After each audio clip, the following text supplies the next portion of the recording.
Morning, folks. I'd like to welcome you this morning. Thanks for joining us. We've had a huge response from people all over the United States and helping with our relief effort, Operation Mountain Relief. And I've had a lot of people email in and or not email, but comment in and had a lot of questions.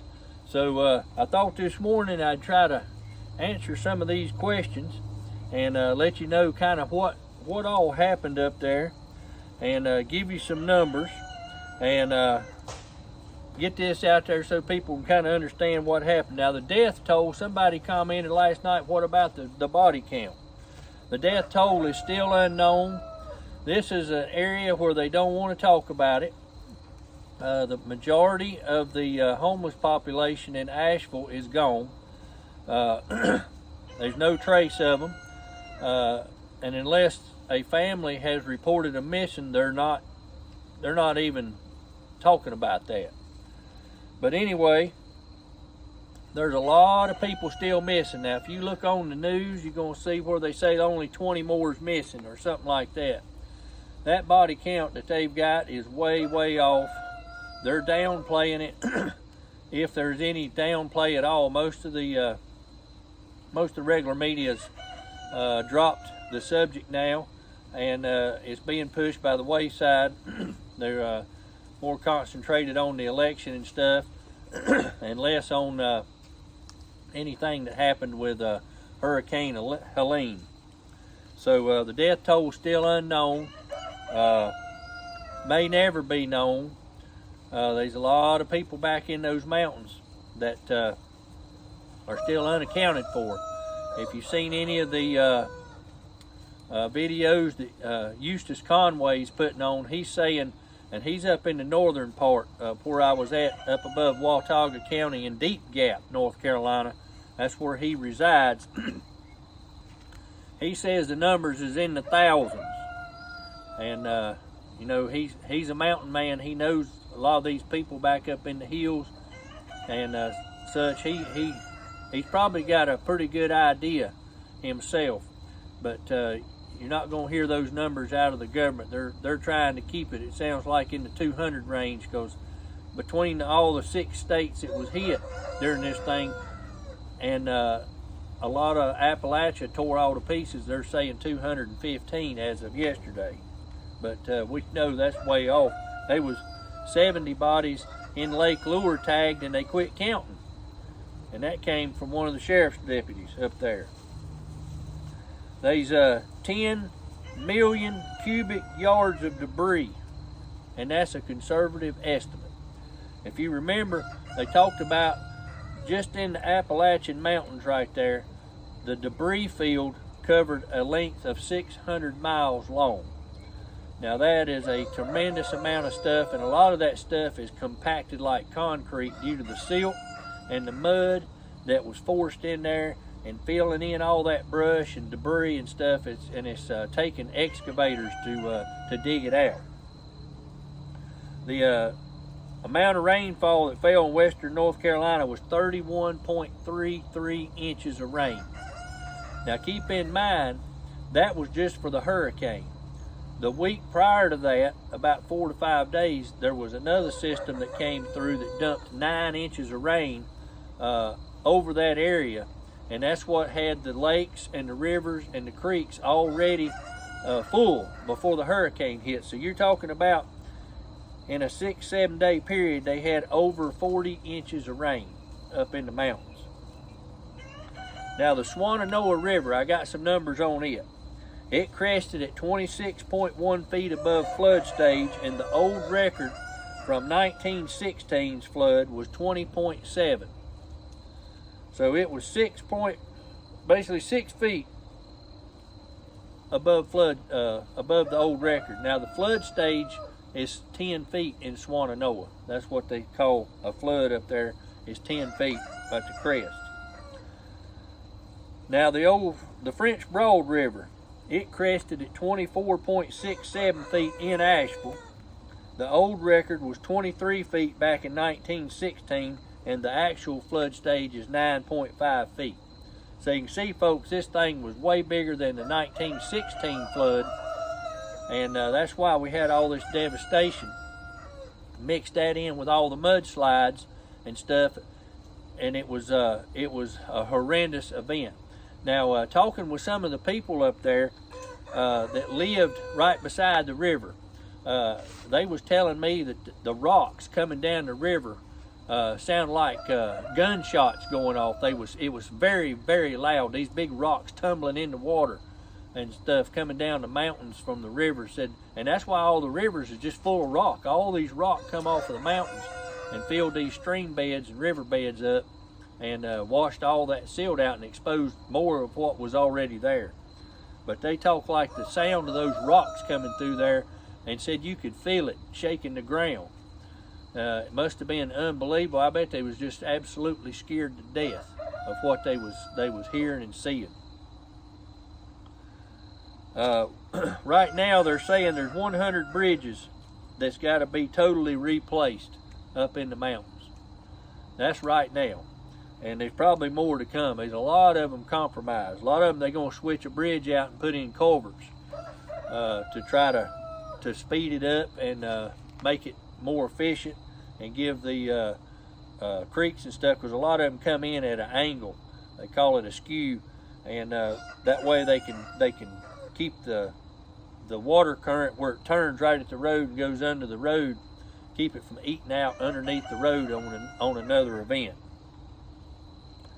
690 roads are partially or totally washed out currently, and they're doing all they can as fast as they can to repair these roads. There's a lot of individuals up there using equipment of their own, bringing in and dumping riprap and pulling in rock and gravel to reestablish the roads. 80% of the River Arts District in Asheville was destroyed. I think there was about 26 warehouses that contained a lot of art and stuff in there, and about 300 businesses that was wiped out in that arts district. The number has not been given, but the word is several billion in the repair and replace the roads by the NC DOT. 250 billion is the estimate caused by Helene. 40 trillion gallons of water contributed to this. Can you imagine 40 trillion gallons of water coming down through these creeks and rivers, and all at one time? That is the equivalent of 60,606,000 Olympic-sized swimming pools, if that gives you any idea. But I wanted to give you these numbers this morning because these numbers ain't being told out there of all this, and if they had, it was just here and there, not all in one spot. Had to use a cheat sheet this morning. Ain't no way I could remember all that. But I wanted to tell you too that Project Santa came in yesterday and brought in a 27-foot long box truck up to Bethel Wesleyan, and it contained kids' blue jeans. So there's a whole lot of kids' brand new Wrangler jeans just arrived, and these are being distributed to the children up there. And Project Santa came in with that huge load yesterday about 2 o'clock. We took 39 boxes of blue jeans when we went on the 2nd of November, but they came in yesterday with a huge load, and it just filled the place up. We are going to have opportunities for work teams, and this includes ladies as well. If you're interested and your church has interest in coming up to help, ladies, they're going to need a lot of help at the church up there, going through this stuff and helping get stuff ready for Bud to take up into the mountains. And men, they need a lot of chainsaw work right now, but this is not going to be available until after the week of Thanksgiving.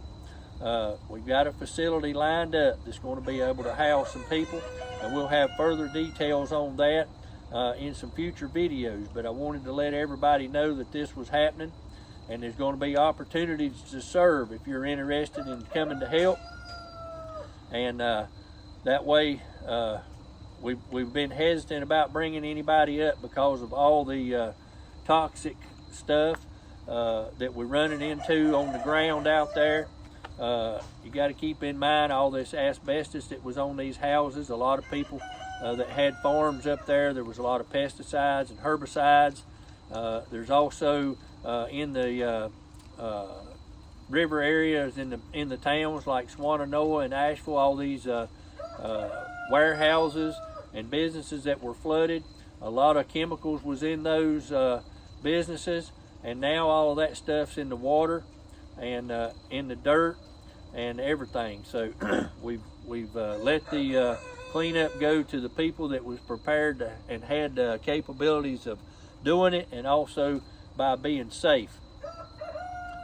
But now we got some people that need some help, and ladies, they needing some help at the church. So if you're interested, my email is going to be listed in the video description below, and I encourage you to be a megaphone at your church. And now this facility, I'm being told, but we got to get more details, can hold up to 32 people, but we got to get some more details on that and get it all ironed out. But anyway, I thought I'd let you know that. I've got another video that's going to be coming out here shortly with some more information. I encourage you to continue to help these families. The Central Global Methodist Church is looking to put a big benefit together. If you're interested in helping sponsor a family, adopt a family, they want to call it, the program is called Helping Hands for a Family through the Central Global Methodist Church. And you can send a check, 300 South Main Street, Asheboro, North Carolina, 27203. I hadn't checked yet, but they was working on trying to get the QR code tied into the Facebook account as well as the church giving account. And that way it'll be a simple thing. You can click on that QR code and things would go right to that page. And then all you'd need to do is, and this includes checks, is make sure you mark it for something that they'll understand that it's for the hurricane or for the families. It's easier to put on there Helping Hands or Hurricane Relief, one of those two designations on your gift there to help these families. Or if your church or civic group is interested in sponsoring a family, call the church there and leave a message. The number's 336-629-1425, and they'll get right back with you just as quick as they can, and get these help to these families that's needing it. Project Santa's in full swing, folks, and it's rolling right along, and so forth. Our stock supply is good right now. Our donations is continuing to come in, and Brother Tim's gym at the church is completely full, and he's going through it now. So that's where all these ladies are going to need to be helping up there, try to get all this stuff situated so when people comes in, it's easy. Now, we had everything boxed and labeled when we took it up on the 2nd, but there was more donations come in the last 2 days that we couldn't get to, so all that stuff has still got to be gone through and looked at. But I appreciate you joining us this morning. I hope everybody has a blessed day, and continue to remember these folks in your prayers, and keep them in your thoughts. I have a feeling that they're getting ready to just not report on this anymore, and we don't want these people forgotten up in the western mountains of North Carolina. I encourage you to go back and also look at the videos that's in the library there, and you can get an idea of what's transpired and everything up to this event and what all's happened.